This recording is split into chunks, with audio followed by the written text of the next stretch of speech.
Hello everyone, हमारा next topic है SONET. It stands for synchronous optical network. इसकी थोड़ी सी हिस्ट्री के बारे में पहले बात कर लेते हैं। SONET was developed by Bellcore laboratories and sonnet was standardized by ANSI. ANSI is well known, that is American National Standards Institute. sonnet जो है वो प्राइमरीली यूज होता था नॉर्थ अमेरिका में, और जो SDH है that is synchronous digital hierarchy, वो हमारे सोनेट का मॉडिफाइड वर्जन है, ठीक है, which is used in Europe and Japan. हमने अभी देखा कि सोनेट की जो फुल फॉर्म है उसमें आता है सिंक्रोनस वर्ड। ओके, तो why SONET is called synchronous network? हम इसे सिंक्रोनस नेटवर्क क्यों कहते हैं? देखो, इसमें एक प्राइमरी रेफरेंस क्लॉक होती है जो हमारे पूरे नेटवर्क के टाइमिंग को हैंडल करती है। ओके, एंड जो ये सिग्नल के ट्रांसमिशंस होते हैं और इक्विपमेंट्स होते हैं, ये सारे के सारे हमारे प्राइमरी रेफरेंस क्लॉक के अकॉर्डिंग ही फिक्स्ड होते हैं। तो मैं एक बार रीड कर देती हूँ। A single clock, primary reference clock जिसे हम कहते हैं, handles the timing of transmission of signals and equipments across the entire network. All signal transition are fixed with reference to a very accurate atomic clock called primary reference clock. अब हमने sonnet के बारे में थोड़ा बहुत तो देख लिया, अब देखते हैं what is SONET. SONET actually में क्या है, मैं पहले एक्सप्लेन कर देती हूँ, फिर डेफिनेशन देखेंगे। हमारा जो सोनेट है वो electrical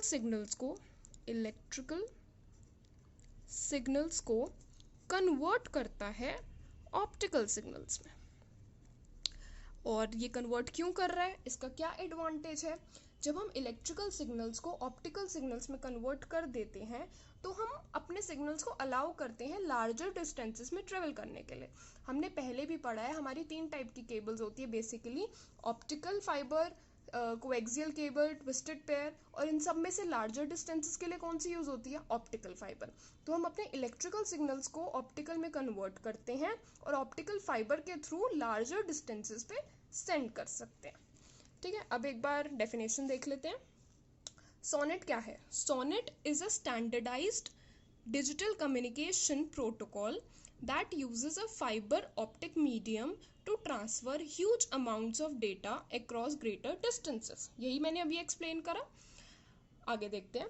Multiple digital data streams are transferred at the same time over optical fiber. बहुत सारी डेटा स्ट्रीम्स होती हैं और वो सारी अलग अलग कैपेसिटी की होती है। अभी हम आगे जब इसका पूरा आर्किटेक्चर देखेंगे तब पता चलेगा।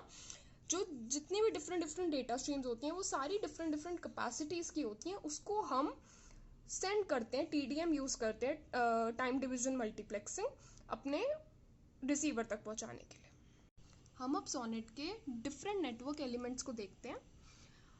इसमें क्या होता है कि यहाँ पे हमारे पास डिफरेंट कैपेसिटी के चैनल्स होते हैं। इन सभी चैनल्स को हम कन्वर्ट करते हैं हमारे STS सिग्नल में। STS क्या होता है? सिंक्रोनस ट्रांसपोर्ट सिग्नल में डिफरेंट STS सिग्नल्स में कन्वर्ट करते हैं, और उन सभी सिग्नल्स को हम एक ऑप्टिकल सिग्नल में कन्वर्ट करते हैं, और वो ऑप्टिकल सिग्नल हमारे चैनल पे ट्रांसमिट होता है।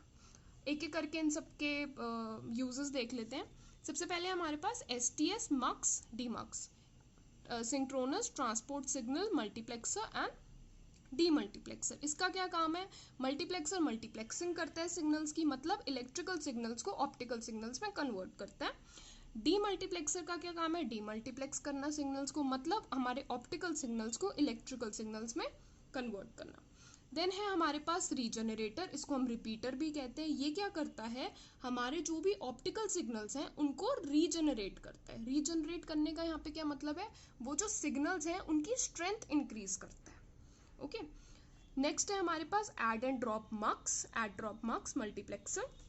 ये हमारे जो सिग्नल्स हैं डिफरेंट सोर्सेज से, हो सकता है यहाँ पे एक और STS मक्स डीमक्स लगा हो, वहां से जो भी और सिग्नल्स आ रहे हैं उनको ऐड करना है या फिर अपने पाथ में से रिमूव करना है, वो डिसीजन ऐड ड्रॉप मक्स लेता है। फिर दोबारा हमारे पास रीजनरेटर है, बहुत सारे रीजनरेटर्स होते हैं, ऐड ड्रॉप मक्स भी बहुत सारे हो सकते हैं। फिर लास्ट में दोबारा से हम STS मक्स डीमक्स यूज करते हैं, यहाँ पे डीमल्टीप्लेक्सिंग होगी और हमारे वापस सिग्नल्स मिल जाएंगे। इसके बाद हमारे पास सोनेट के कनेक्शंस होते हैं। ओके, इनको देख लेते हैं एक एक बार क्या होते हैं। हमारे नेटवर्क का वो पोर्शन जो दो नेबरिंग डिवाइसेस के बीच में है उसको हम कहते हैं सेक्शन। हमारे नेटवर्क का वो पोर्शन जो दो नेबरिंग मल्टीप्लेक्सर्स के बीच में है उसको हम कहते हैं लाइन। और पूरा एंड टू एंड हमारा जो नेटवर्क है उस पूरे नेटवर्क को हम कहेंगे पाथ। अब इन सबको हम एक एक बार देख लेते हैं विद डेफिनेशंस एंड यूजेस। सबसे पहले आता है STS मक्स, सेकंड आता है STS डीमक्स। फटाफट से इनको मैं रीड कर देती हूँ, एक्सप्लेन में सब कुछ ऊपर कर चुकी हूँ। STS mux. STS stands for synchronous transport signal. It performs multiplexing of the signal and it converts electrical signals to optical signals. Next is our STS demux, that is demultiplexer. It performs demultiplexing of signals. It converts optical signals to electrical signals. Third है हमारा regenerator. It is a repeater that takes optical signals and regenerates it. Regenerate का मतलब है यहाँ पे उसकी strength को increase करना। Fourth is our add drop multiplexer.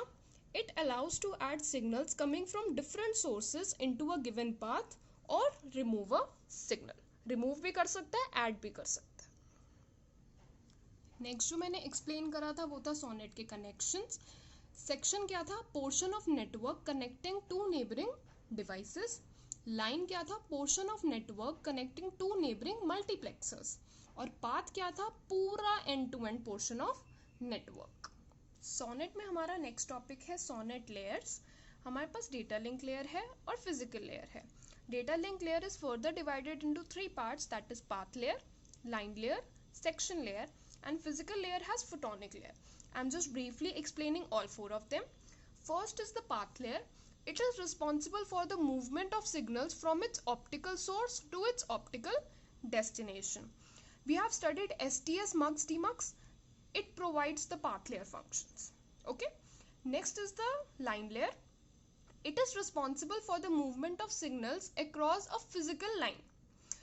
STS mux demux and add drop mux provides line layer functions. Next is the section layer. Section layer is responsible for the movement of signals across a physical section. Each device of network provides section layer function. Last is a photonic layer. It corresponds to the physical layer of the OSI model.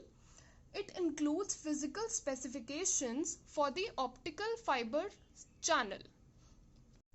Now we have the last topic of SONET, that is advantages of SONET. First is it transmits data to large distances. We all know that optical fiber is used. Second is low electromagnetic interference. Third is high data rates. And fourth is large bandwidth. I hope you all have understood what SONET is. मैं एक बार और summarize कर देती हूँ. SONET है क्या? SONET defines a technology for carrying many signals of different capacities through a synchronous, flexible optical hierarchy, that is optical fiber. I hope you all have liked the video of the SONET. Thank you.